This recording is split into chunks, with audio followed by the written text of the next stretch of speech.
Yo, it's Arkin. What if you took this song with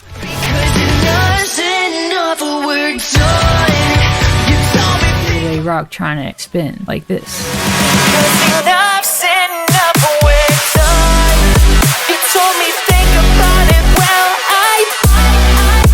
I'm about to show you exactly how I created this in a step-by-step breakdown so you can get inspired and start creating. So let's get to it. So the main elements that make up a rocktronic song are going to be acoustic and electronic drums, guitar, bass guitar, and sub bass, synths, effects, and vocals. You can really hear the difference with that. So I start to layer my EDM kick over this build here to kind of introduce it coming into this drop, which is just a good kind of mixing tip for a lot of things actually. But yeah, so I'll kind of play this section here. Actually, I'll show you some of my snares too I'm working with. So this is probably one of my biggest projects. So these layers are a bit crazy, probably more crazy than they actually need to be. Here's my snare.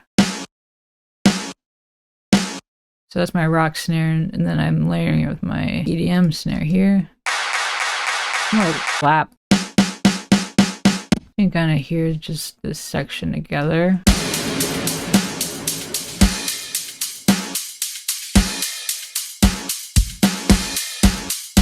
Cymbals are definitely playing a big part of this hat loop.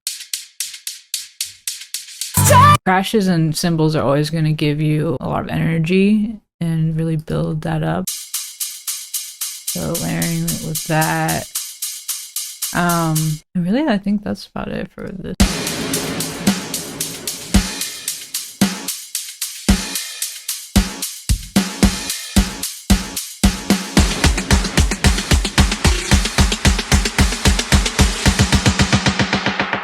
Yeah, and then I have this automation kind of EQing it out, kind of fading it out there to build some tension. Snare bombs on count 1. In my intro group, I have some softer kind of drum samples happening because it's kind of a softer part than intro here.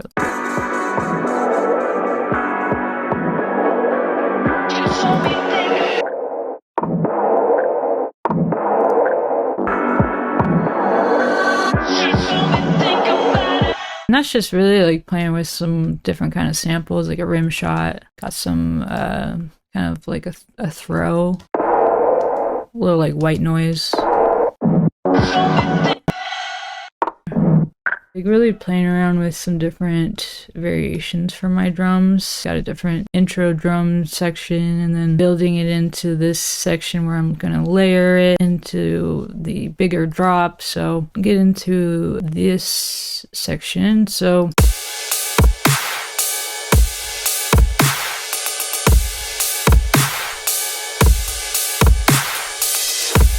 this kick is really doing something. Punchy and layering quite a few snares. This is giving a lot of the meat, this bottom one, layered with a clap and then some white noise. Snare group together adds to the energy there. So same with these cymbal groups. Let's hear that. Crashes.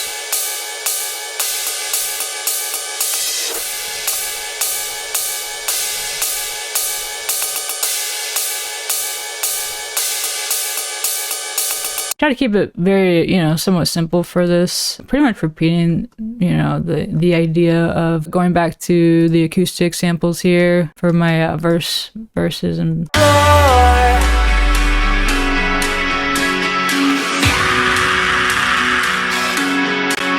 And then going back into the build, layering it in, going into this other drop. You kind of just repeat that.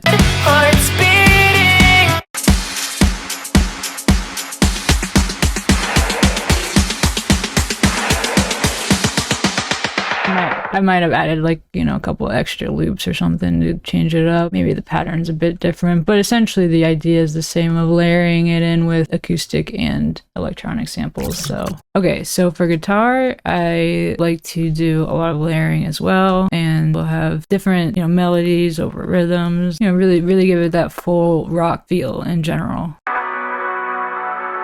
Here's my intro.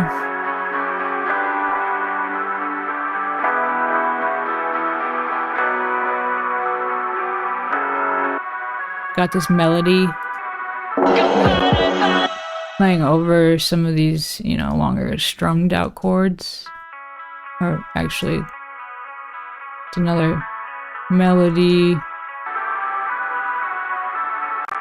It's kind of like a faster melody over a slower type of melody over some more strummed out chords, which are right here.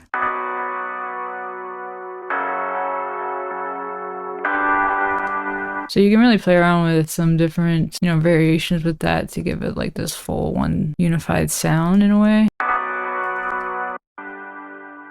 So to hear it all together.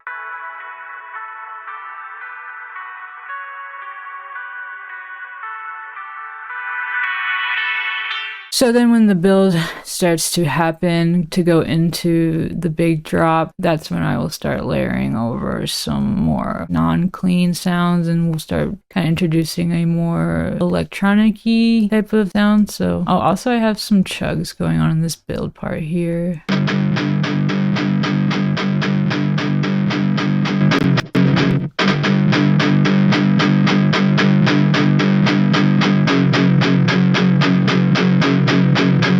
I didn't keep the chugs going in this actual build right before, but I just have some chords, I guess, strumming out.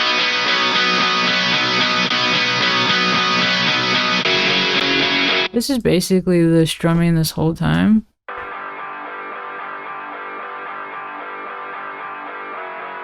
But it's kind of fading in while these chugs are happening, and then it like comes full volume.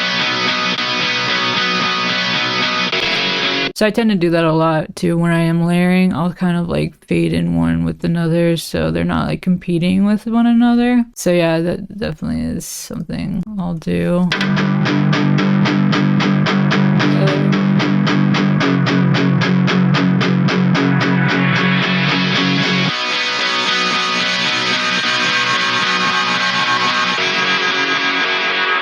For my drops, kind of keep that same idea going, and I just kind of introduce more like synths and stuff over it to give it a like electronic feel now. This whole synth group for my drop. I have this.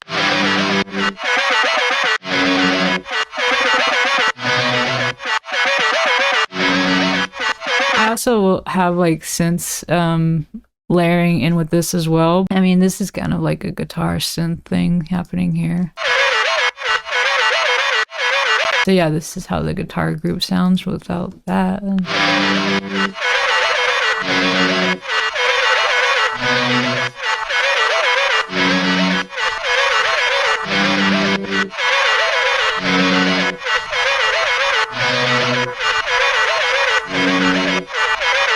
Mainly just have these kind of rhythm chords from this section before, just keep going and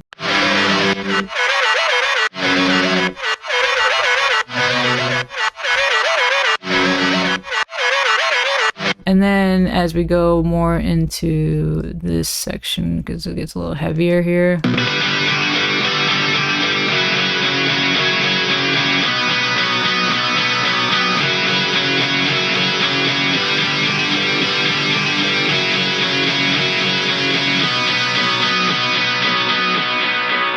I did introduce a kind of new sound.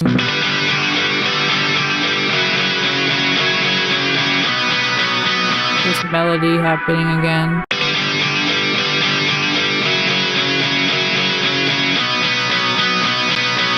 Versus this section. Kind of has more of a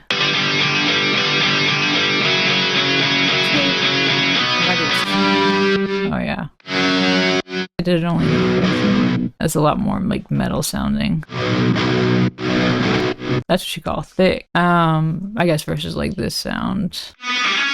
So I took that main part of theirs and kind of gave it playing a high and low guitar layer and also a top lead to layer.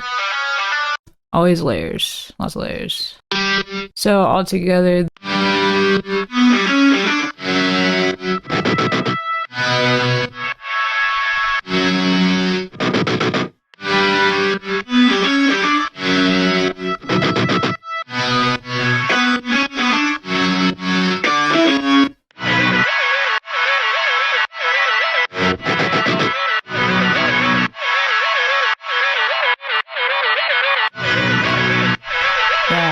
match it with the guitars. Okay, so for the basses, I have definitely a lot of different styles happening in this. So the first intro section is just a Reese bass.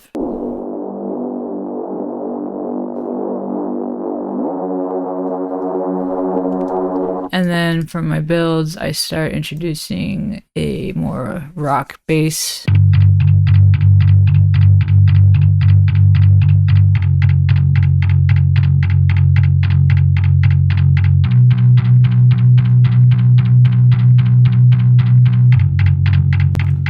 And I'll start kind of like filtering that out as well with everything before it goes into the big drop. And then for my drop bass, this is the fun stuff. Got a lot going on with my gritty saw basses. I got this big Reese bass here giving that most of the sound. Sub going with it. And then he's got these bass one-shots here, transitional. In context. You told me think about it well.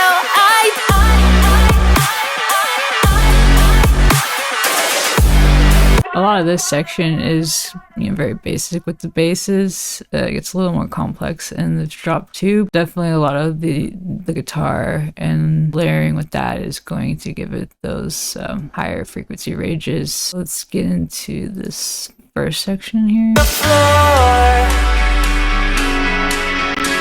So not very much really happening, like sub drop to fade out. And then going back into this rock bass here, build up.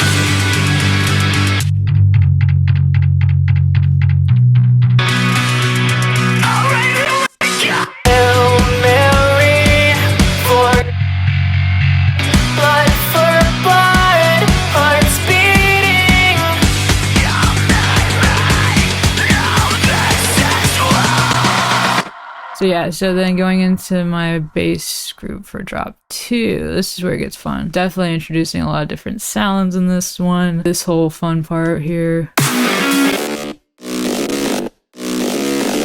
So I have a wide version of that happening with this centered. So it kind of carries the weight centered wise, while this one is a little more wide. Layered together, but that again is also layering with the guitar that I mentioned before. So by layering that with these like electronic-y sounds, it really gives it this newer style here. Then we got that same Reese bass from before, drop 1, kind of doing those initial notes there. Kind of started introducing these bass guns in drop 1 and did it more here.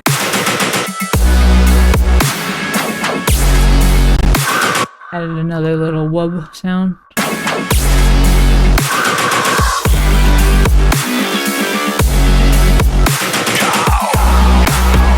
Some other little effects happening there. Trying to, fill in some transitional spots with these little sounds, what I call bass one-shots, or kind of give it some variation. And then I have this little guy here. What is this? I don't know what that is. I don't know, but it was supposed to be on. It's definitely not playing anything, but that could be because this is something is muted. Yep, always that. Well, hopefully it wasn't anything crazy. Let's see. Oh, well, maybe it's probably.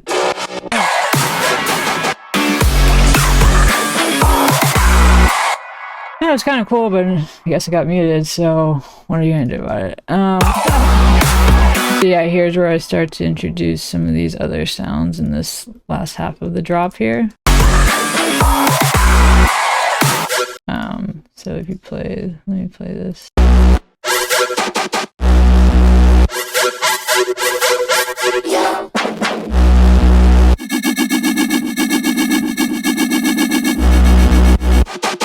Yeah, so playing that all together, because there's a lot happening with the guitars as well when it comes to this section.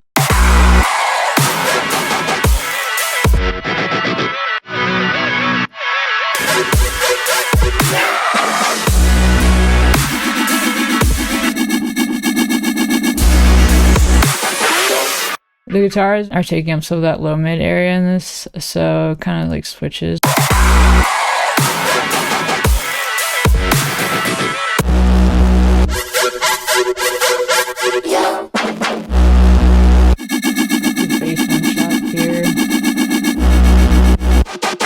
So yeah, definitely really experimented a lot with this track. So for my effects, I'll kind of run through these. Not a whole lot going on, but just enough to give it some spice and energy. At the beginning, got some vocal little effects there, vocal riser here.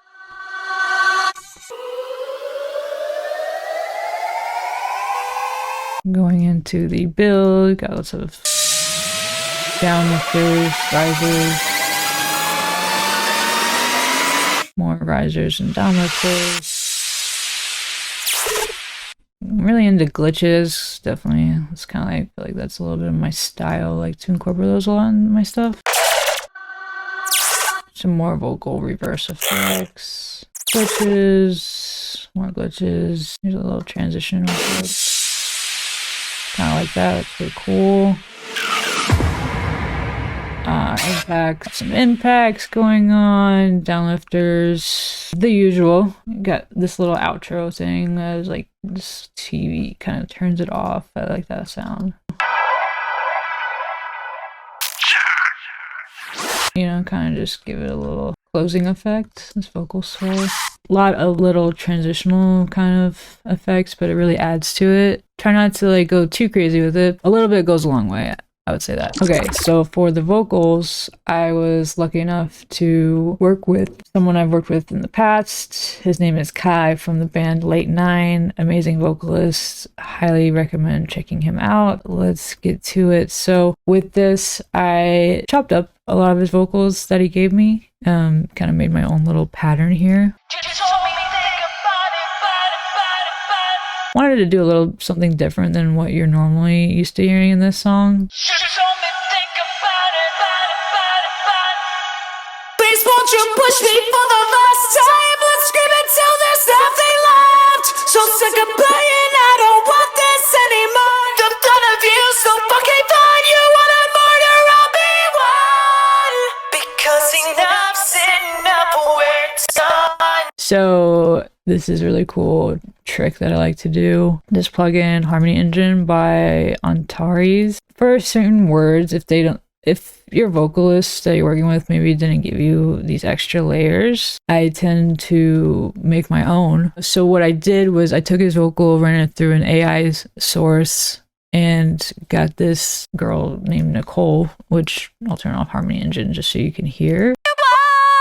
So I wanted to get a female vocal singing in his vocal, whatever, like saying the same words that he's saying, basically, right? And so I got Nicole to sing that, and then I added Harmony Engine to that vocal. I believe this comes checked, but you have to uncheck that when you first open Harmony Engine to do this specific trick. Make sure that you're in the key, or else it will just sound funny. So with it on, and it sounds funny by itself, right? But mixed in low and everything with the layers, it really accentuates these transitional kind of words here.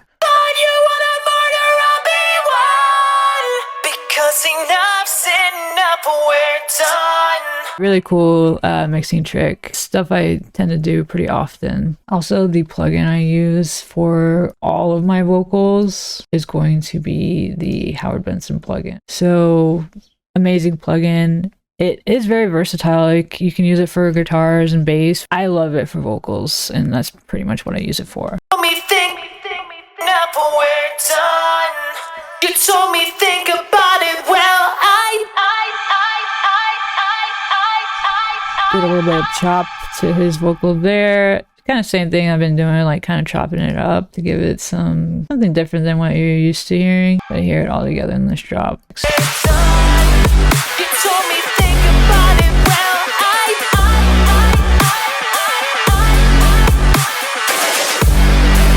You told me think about it well.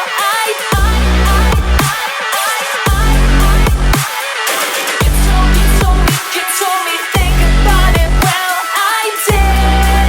Now I don't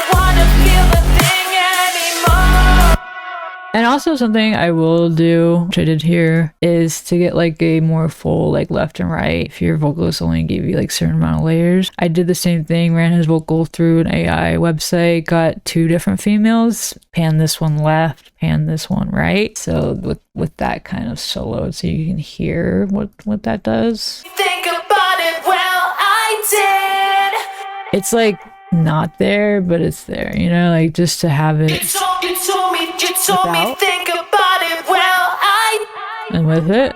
You told me, think about it, well, I did. Definitely adds a little bit of fullness, especially when you have it all playing together. Think about it, well, I did. Now I don't wanna feel a thing anymore. I'm tired of begging for the things that I want. I'm oversleeping like a dog on the floor.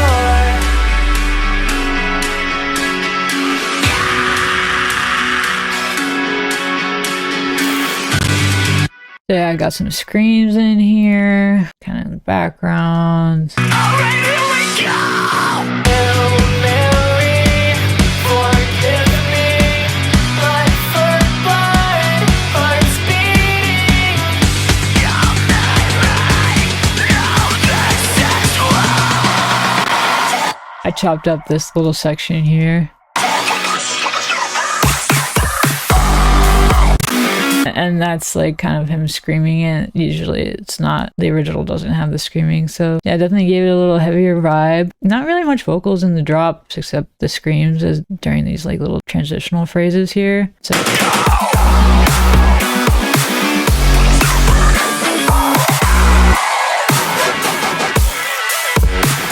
and then of course we had to do that infamous shit.